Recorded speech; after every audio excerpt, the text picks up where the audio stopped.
अच्छा सनी, जी मैम साहब। सुनो, आज ना हमारे घर पे गेस्ट आने वाले हैं, तो कुछ अच्छा से खाने को बनाते हैं ना, ठीक है?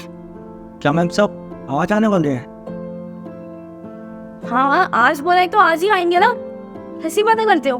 तुम एक काम करो, मटर पनीर की सब्जी, छोले और पूड़ियाँ बना दो। और हाँ, लगभग 15 लोगों के लिए बना देना, ठीक है? मैम साहब इतना सारा खाना आप अगर मुझे पहले बता देते हैं तो ठीक रहता। एक काम करिए ना, आधा खाना मैं बना देता हूँ, आधा आप ऑर्डर कर देना। तुम्हारा दिमाग खराब है क्या? मैं तुम्हें भी पैसे दूँ, फिर मैं बाहर से खाने वाले को भी पैसे दूँ।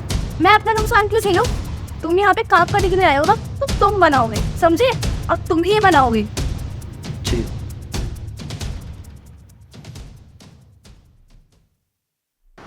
हेलो जी शर्मा जी, खाना आपको मिल जाएगा, पर हाँ 6,000 रुपये अलग से लगेंगे। ठीक है, हम बिल्कुल फिक्र मत कीजिए, मैं भिजवाती हूँ। सनी, जी इधर आना। आया।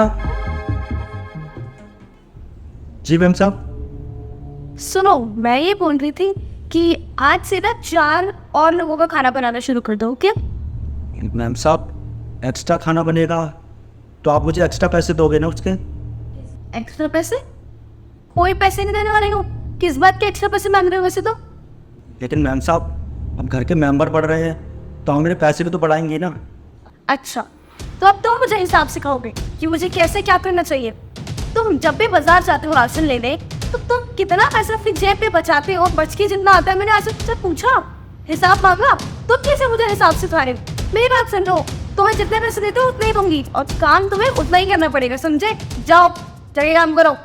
नहीं मैम साहब, हमने आज तक एक पैसा नहीं बचाया, हम पूरी ईमानदारी से काम करते हैं। अच्छा, अब तो मुझे तेरे हाथ में खाना खाना ही नहीं है, तो एक काम कर, घर से बाहर निकल मेरे, और दोबारा मेरे घर में ना कोई शगुन मत दिखा दो। बाहर निकल, चल।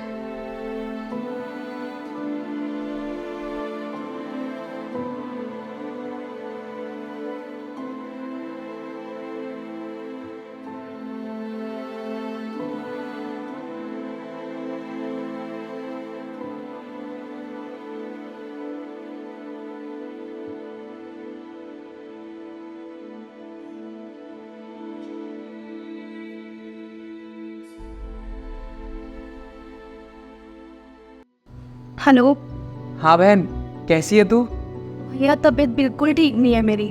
डॉक्टर के पास गई थी मैं, उसने बताया मुझे फूड पॉइजनिंग हो गई है। इम्यूनिटी सिस्टम ना बिल्कुल लो हो गया है, बहुत लो फील कर रही हूँ मैं, मुझे बिल्कुल अच्छा नहीं। तो फिर कर क्या रही है? कुछ खाना बाहर से ऑर्डर कर लेना, बाहर का खाना खा ले। भैया बाहर का खाना खा खा के तो तबीयत खराब हो गई है। डॉक्टर ने बिल्कुल मना किया है कि बाहर का खाना नहीं खाना। अब मुझे समझ नहीं आ रहा मैं क्या करूँ।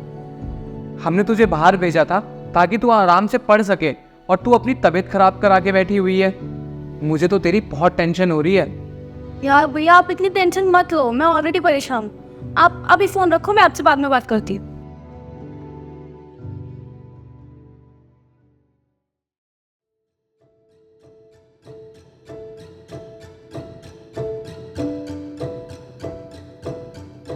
बहुत जोर से भूख लगी है, घर में कुछ खाने के लिए भी नहीं है।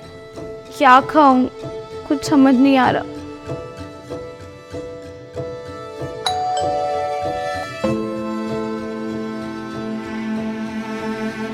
लंच बॉक्स, ये लंच बॉक्स कैसे?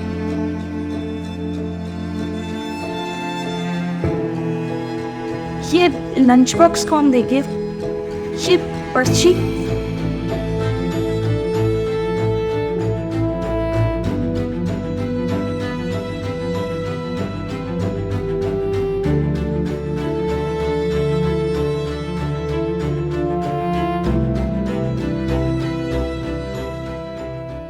हेलो। जी मैम साहब। ये लंच बॉक्स तुमने भिजवाया है मेरे लिए? वो आपके पिताजी का फ़ोन आया था मेरे पास, उन्होंने बताया कि आप बाहर का खाना खा खा कर बीमार पड़ गई हैं, इसलिए मैंने आपके लिए वो टिफ़िन भेजवाया है। सनी, तुम कितने अच्छे हो ना। मैंने तुम्हारे साथ कितनी बदतमीजी की, तुम्हें कितना भला बुरा बोला, तुम पर हाथ तक उठा दिया, और फिर भी तुमने मेरे बारे में इतना सोचा। मेरे पे केयर की, बहुत बहुत शुक्रिया उसका। कोई बात नहीं मैम साहब, आप तो जानते ही हैं कि बाहर का खाना हमारे सेहत के लिए अच्छा नहीं होता, इसलिए आप बीमार पड़ गई हैं। हाँ, तुम बिल्कुल ठीक कह रहे हो। सनी, मुझे तुमसे एक बात बोलनी थी। क्या तो सारी बातें भुला के वापस मेरे घर पे काम करने आ सकती हो? नहीं नहीं मैम साहब, अब मैं आपके यहाँ दोबारा काम पे नहीं आ सकता। वो क्या है कि मेरी एक बहुत अच्छी जगह नौकरी लग गई है, एक रेस्टोरेंट में। वहाँ मुझे बहुत अच्छी सैलरी मिल रही है और वहाँ सब मेरी बहुत इज्जत भी करते हैं, तो अब मैं आपके पास अब दोबारा नहीं आ पाऊँगा। चलो, जैसा तुम्हें ठीक लगे फिर। बाकी इस लंच के लिए और तुम्हारे इतनी सारी केयर के लिए बहुत बहुत शुक्रिया। जी।